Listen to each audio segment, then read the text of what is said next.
Takbiratul ihram mempunyai makna ketika seseorang mengangkat tangan ke atas sebagai simbol kalau kita melempar, membuang segala sesuatu yang ada di dalam hati dan minda kita daripada perkara-perkara keduniaan ke belakang.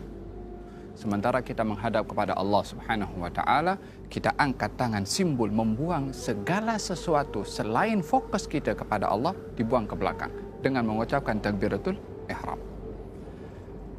Cara mengangkat tangan saya sudah jelaskan dan posisi tangan ketika berada di atas. Yang pertama, telapak tangan dalam keadaan terbuka menghadap kepada Al-Qiblah. Apa yang kita tahu daripada sunnah takbiratul ihram dilakukan adalah terbuka menghadap kepada Al-Qiblah sejajar dengan cuping telinga dalam berada di atas bahu dan sebut bersamaan dengan memanjangkan sebutan takbir Allahu Akbar. Allahu Akbar atau Allahu Akbar. Yang kedua. Yang ketiga bermula daripada atas. Allahu Akbar. Terdapat beberapa riwayat yang diriwayatkan oleh Imam Abu Dawud tentang kaifiyah salat meletakkan tangan itu. Satu riwayat mengatakan adalah di atas pusar, di bawah dada. Riwayat yang lain mengatakan di bawah pusar. Posisi tangan adalah seperti mana saya jelaskan dan berada di antara pusar di bawah dada ataupun di bawah pusar. Dalam riwayat yang lain dikatakan juga adalah tepat kepada dada dan dilekatkan ke dalam dada. Tapi yang menjadi pegangan dalam mazhab Imam Syafi'i adalah antara di atas pusar dan juga di bawah dada, atau dalam mazhab Imam Maliki adalah di bawah pusar, atau mazhab Imam Abu Hanifah. Apa yang patut kita gunakan mata ini? Tengok kepada apa? Tengok kepada hadapan, tengok kepada bawah, ataupun tengok kepada apa? Kalau kita salat di Kaabah, di Masjidil Haram, maka kalau kita nampak kepada Al-Kaabah, mata kita melihat kepada Al-Kaabah dengan penuh mentakzimkan kepada Al-Kaabah. Tetapi bila mana salat di tempat yang kita tidak nampak kepada Al-Kaabah, maka kita melihat kepada maudhi' as-sujud. Tempat kita sujud itulah mata melihat ke tempat sujud. Posisi tangan ketika ruku' adalah tepat di atas lutut dan jari-jari lurus ke bawah. Kalau diangkat dia menghadap kepada Al-Qiblah. Ini baru posisi telapak tangan ketika ar-ruku'. Yang kedua adalah posisi badan kita ketika ruku' dengan leher kita adalah sejajar.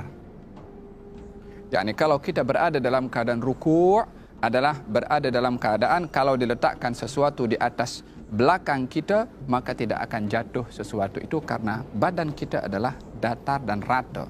Yakni seperti ini.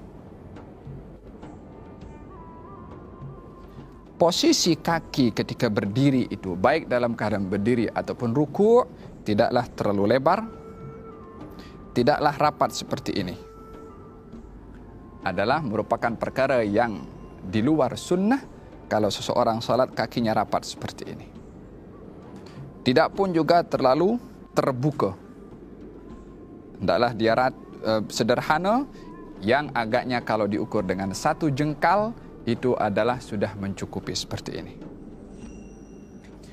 Bangkit daripada ruku' dengan sebutan Sami Allahu liman hamidah, bersamaan juga sebutan Sami Allahu liman hamidah bersama dengan gerakan dan tangan sampai kepada atas Sami Allahu liman hamidah. Tangan disunnahkan turun ke bawah. Posisi sujud seseorang bila mana sujud adalah jari-jari atau batin daripada jari-jari itu adalah menghadap kepada Al-Qiblah. yakni karena kaki bukan berdiri seperti ini sahaja, tetapi ditekan sehingga jari-jari kaki itu menghadap kepada Al-Qiblah. Bila mana mampu keseluruhan jari-jari sampai kepada jari kelingking adalah afdal. Tapi kalau tidak, walaupun sudah satu jari itu sudah memadai untuk mendapatkan sahnya as-sujud, bila mana batin daripada jari-jari kaki ini adalah menyentuh kepada tanah. Yang tidak diperbolehkan adalah bila mana posisi kaki seperti ini. Yang menyentuh kepada tanah itu adalah kuku atau zahir daripada jari-jari. Tidak, tapi butunul asabi', batin atau bagian belakang daripada jari-jari kaki. Walaupun hanya sekedar ibu jari sudah memadai, tetapi afdalnya adalah seluruh jari-jari kaki itu adalah ditekan ke bawah sehingga seluruh jari-jari ini menghadap kepada al-qiblah, kanan dan juga kiri, lutut dan juga tangan. Posisi tangan bila mana sujud adalah berada di tanah menghadap kepada al-qiblah, sejajar dengan jatuhnya atau sejajar dengan bahu kita. yakni seperti ini dan juga seperti ini. Posisi tangan menghadap kepada al-qiblah. Kalau ada sesuatu yang jatuh daripada bahu kita, akan jatuh kepada tangan kita. Yakni bukan tangan itu melirik ke kanan ataupun berhadapan seperti ini. Tidak, tetapi menghadap kepada al-qiblah. Hukum hidung menyentuh kepada tanah adalah perkara yang sunnah dalam mazhab al-Imam Asy-Syafi'i. Ini posisi sujud. Jari-jari menghadap qiblat dan kaki berdiri seperti ini. Tangan menghadap qiblat, dahi menyentuh kepada tanah, tak boleh ada penghalang kepada dahi. Baik itu imamah, songkok, serban adalah tak boleh menjadi penghalang, kecuali serban itu diletakkan sebagai sejadah, maka adalah diperbolehkan. Dalam sujud tidak boleh sujud di atas sesuatu yang terangkat bersama dengan tubuh badan kita. Posisi yang berikutnya adalah duduk di antara dua sujud, ataupun duduk tahiyat awal ataupun duduk tahiyat akhir. Duduk di dalam salat ada dua jenis duduk.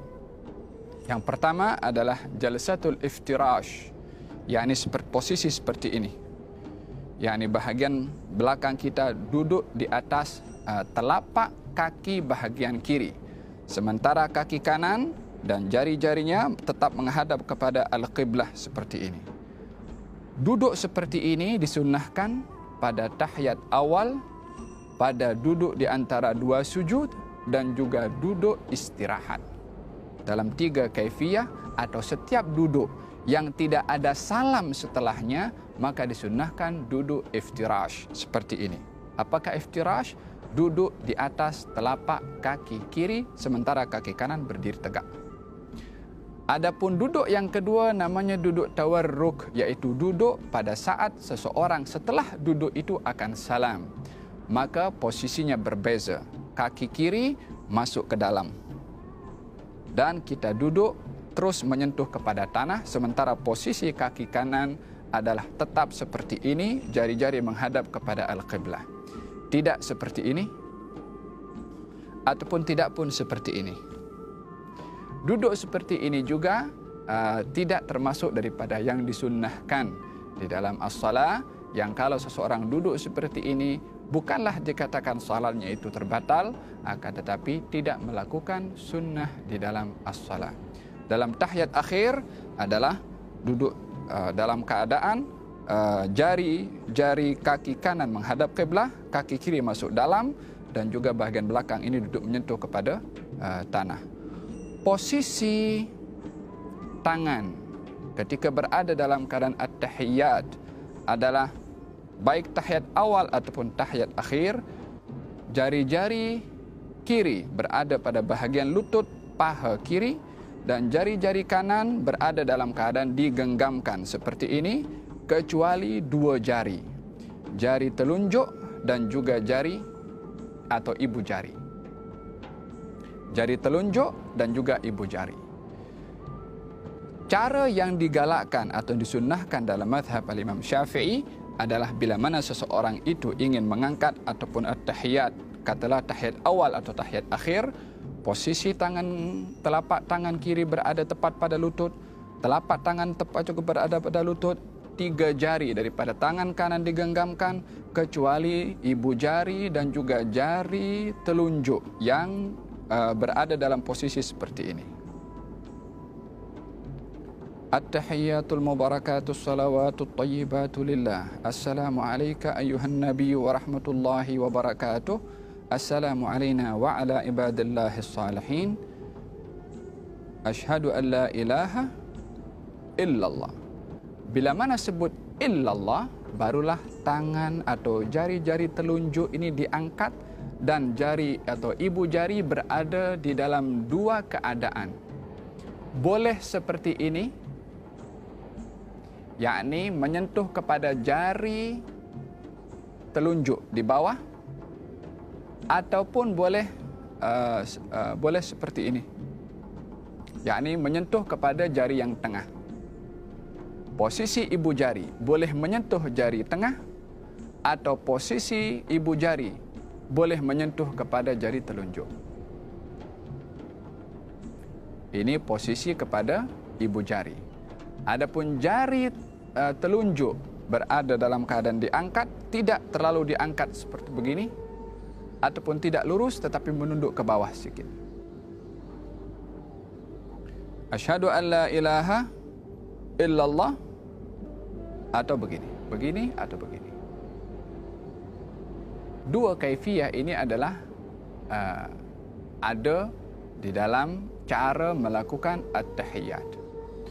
Perlukah seseorang menggerakkan jari-jarinya ketika berada dalam keadaan tahiyat awal atau tahiyat akhir?